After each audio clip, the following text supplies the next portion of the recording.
Bon, salut la MIFA, j'espère que vous allez bien. Aujourd'hui, on va voir un nouveau logiciel appelé Maya. C'est un logiciel 3D. Donc, ceux qui sont passionnés de la 3D, je vous invite à regarder ces tutoriels parce que c'est très important. Ici, on a l'interface de Maya. On a tout comme tous les logiciels. Ici, on a les barres des outils. Ici, ce sont les barres des objets. On a des sphères, des cubes. Si on a des cônes, des planes, des torsos, si on a l'outil texte, ces trois icônes sont très importants. C'est-à-dire, ça permet de lisser l'objet, quelle que soit la modification. Ici, on a Center Pivot, Delete by Time Story et Freeze Transformation. Ici, on a trois caméras, c'est-à-dire trois vues différentes. Ici, on est dans la vue perspective, c'est-à-dire, c'est une vue dont on peut voir tout l'alentour de l'objet. Ici, on a la vue de top. Donc, on va appuyer sur espace pour voir les autres vues. Ici, on a la vue de side, c'est-à-dire la vue de côté. Ici, on a la vue de face. Ici, la vue de top, la vue de haut. Ici, c'est ça, cet espace qu'on appelle la outliner, c'est-à-dire n'importe quel logiciel dans le monde, il y a une partie qu'on appelle les calques, c'est-à-dire c'est quelque chose qui ne pas être dans un logiciel, parce que ça te permet d'avoir accès à tes différents objets que tu crées facilement. Donc ici on a, si c'est l'icône outliner, donc ici comme ça, si ça disparaît et on peut le réapparaître, on va appuyer juste ici, ça vient. Ici ce sont les différents vues comme ça, vous voyez, les différents vues qu'on avait vues. On va retourner à la vue perspective. Donc pour mieux comprendre, on va essayer de prendre un cube et d'en créer une chaise simple. Une chaise simple. Avant tout ça, je voulais vous montrer quelque chose. Par exemple ici, je vais déformer tout. Essayer de déborder un peu et regarder qu'est-ce que ça va donner. Voilà. Par exemple, si on a tout ça, il est comme ça, tout est débordé et on ne connaît pas comment faire. On est dans le merde. On ne sait pas quoi faire. Faut pas se fatiguer la tête. Tu n'as qu'à partir ici, à droite, dans Web Page, appuyer sur ce petit flèche là, venir jusqu'en bas, Reset Current Web Page, comme ça, et ça revient là où il était.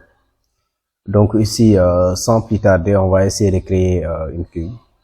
Et aussi, ce petit gris là, une fois fini, tout ce que tu fais, tu peux le désactiver hein, en appuyant ici. Et si tu cliques encore, ça revient. On va essayer de créer une cube. Comme ça. Ici, c'est l'outil de déplacement, comme ça. Comme ça. Comme ça. Il y a trois flèches, c'est-à-dire en haut, en gauche et en droite. Vous voyez? Comme ça. Si tu veux retourner en arrière, tu n'as qu'à appuyer sur Z ou bien CTRL Z. Si c'est sur Mac, commande Z. Voilà. On va prendre l'outil SL. Je vous conseille, si vous voulez agrandir votre objet, faut pas appuyer ici comme ça. Parce que ça peut le déformer. Parce que ça peut le déformer comme ça. Faut pas faire ça. Je vous invite donc à cliquer ici et ici comme ça. Vous voyez? Et à ce moment-là, vous pouvez prendre ça pour diminuer l'auteur comme ça. Vous voyez? On a ça. Ça. À ce moment-là, on va essayer de créer une chaise. Donc pour ça, on va essayer de diviser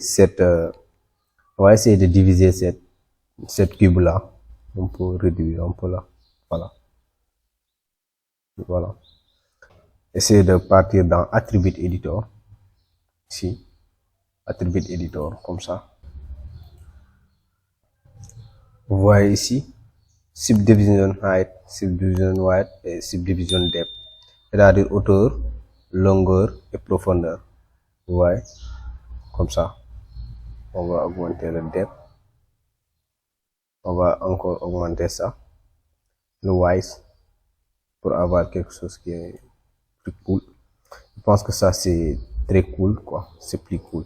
Il y aura beaucoup de lignes, mais c'est trop cool. Mais avec ça, ce qu'on peut faire, c'est sélectionner, être en mode face, c'est-à-dire faire clic droit, face. On va appuyer, on va sélectionner ça. Shift, sélectionner ça. Shift, sélectionner ça. Et sélectionner ça. Vous voyez? Une fois, si on est sûr qu'on a sélectionné ces quatre faces là, on n'a qu'à appuyer sur, on n'a qu'à faire shift clic droit, strict face, comme ça. Il nous amène cette petit onglet là, vous voyez, comme ça. Si vous voulez aussi, vous pouvez venir directement ici et glisser comme ça. Comme ça. Comme ça. Vous voyez.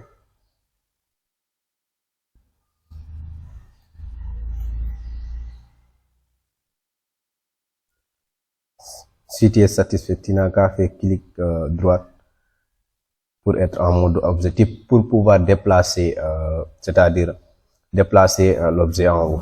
Parce que ici, il est en bas du sol. Parce que ce petit plane-là, on le considère comme le sol. Pour ça, pour le déplacer ou bien pour le poser sur le sol, on peut partir dans le vide top ou bien vide side, comme ça.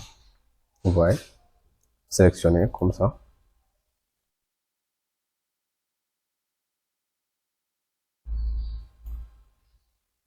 Voilà, comme ça. Et comme ça. Vous voyez, parce que on commence à avoir quelque chose qui est cool, hein. Vous voyez, ça. Donc, une fois fini cette étape-là, on veut sortir, c'est-à-dire là où on pose notre dos là, je sais pas comment on l'appelle là. Pour ça, on va encore sélectionner des faces, comme ça. Sélectionner ici, prendre un peu l'outil rotation comme ça, faire ça, vous voyez. Vous allez choisir cette ligne là pour votre, vous voyez, ça comme ça. Je vais faire Z, comme ça. Ici, on va encore faire strict face. Je vous avais oublié de dire que si vous voulez faire strict face aussi, vous pouvez appuyer sur ce petit icône là, c'est la même chose. Et on va glisser encore comme ça. Waouh! On commence à avoir quelque chose qui est un peu sympa là. Vous voyez? Non, ça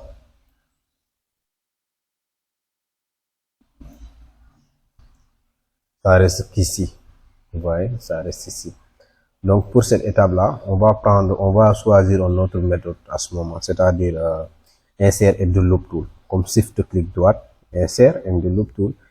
Donc, il faut assurer toujours d'être en mode objet. Oui. Parce que si tu n'es pas en mode objet, comme par exemple ici, je vais vous montrer avant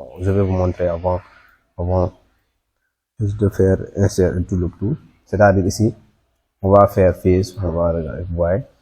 Si on est là, si on veut faire enter et loop tool, ça sera un peu compliqué. Donc si on va faire clic droit, object mode, c'est-à-dire. Mais ici on pourrait aussi, je l'avais oublié, on pourrait être dans d'autres modes, c'est-à-dire mode face, mode exit, c'est-à-dire mode exit, c'est-à-dire des arrêts. C'est ça qu'on appelle des arrêts, vous voyez.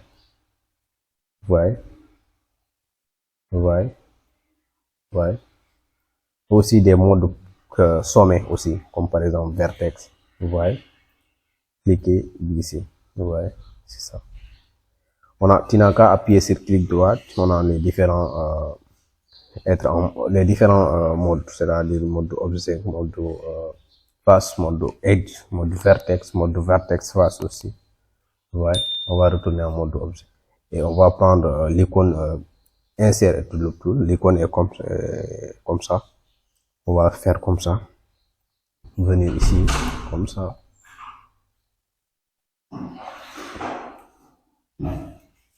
Comme ça. Wow. pense qu'il y a un petit réglage qu'on doit faire là. pense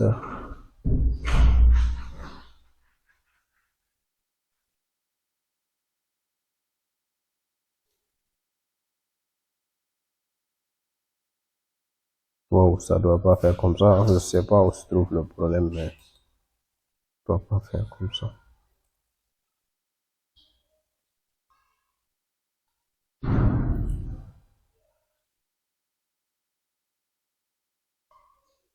Voilà.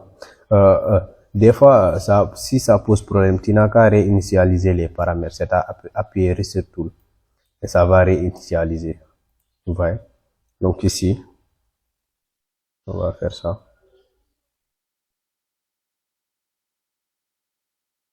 Faire ça. Il y aura encore un petit problème là. Problème de...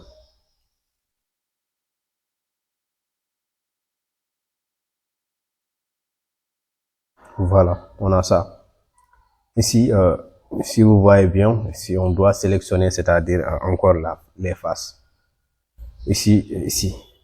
Donc ici, on doit être en mode face. Sélectionner ici. Sélectionner ici. Et faire Shift clic droit, Brick Face. Brick Face, je parle mal anglais, hein. Voilà, ici. Voilà, on a ça. Waouh, on a ça.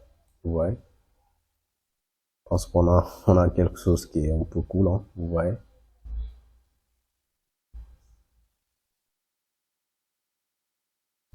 Voilà. Donc ici, on peut aussi, si vous voulez, vous pouvez changer aussi la couleur, comme vous voulez. Vous pouvez changer la couleur, sélectionner les différentes faces, changer la couleur, ou bien sélectionner tout l'objet. Pour ça, on peut faire clic droit, Assign New Material, Assign New Material, ici, Assign New Material.